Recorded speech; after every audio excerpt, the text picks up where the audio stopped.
होय न बिमल विवेक गुरु सन किए दुराव। गुरुजनों से छिपाव करने वाले को कभी विमल विवेक नहीं मिलता। गुरुजनों के निकट रहने वालों को यह सावधानी रखनी चाहिए, सर्वथा निश्चल निष्कपट व्यवहार हो।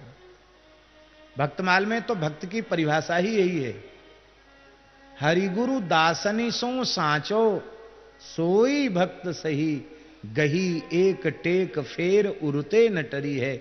हरि गुरु संतों में प्रीति हो, उनके साथ निश्चल निष्कपट व्यवहार हो, भजन की एक टेक धारण कर ले फिर उसका कभी त्याग न करे, उसी को भक्त कहते हैं। ऐसा निश्चल निष्कपट व्यवहार जिसका होता है उसका कोई मनोरथ अपूर्ण नहीं रह जाता है। महर्षि विश्वामित्र जी ने राम जी से यह पूछा नहीं था कि तुलसी पुष्प लेने गए विलंब क्यों हुआ, यह पूछा नहीं था।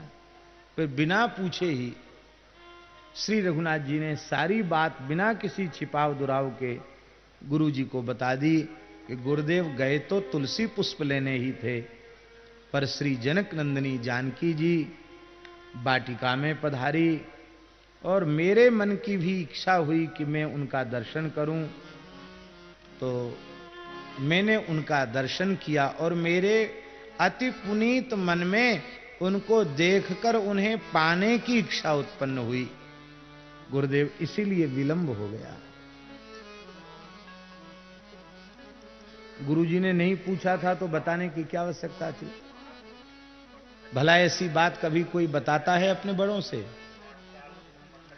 पर गुरुजी के सामने जब इस प्रकार का निश्चल व्यवहार किया तो महर्षि विश्वामित्र का रोम रोम पुलकित हो गया और उन्होंने कहा, सुफल मनोरथ होहि तुम्हारे, राम लखन सुनि भय सुखारे।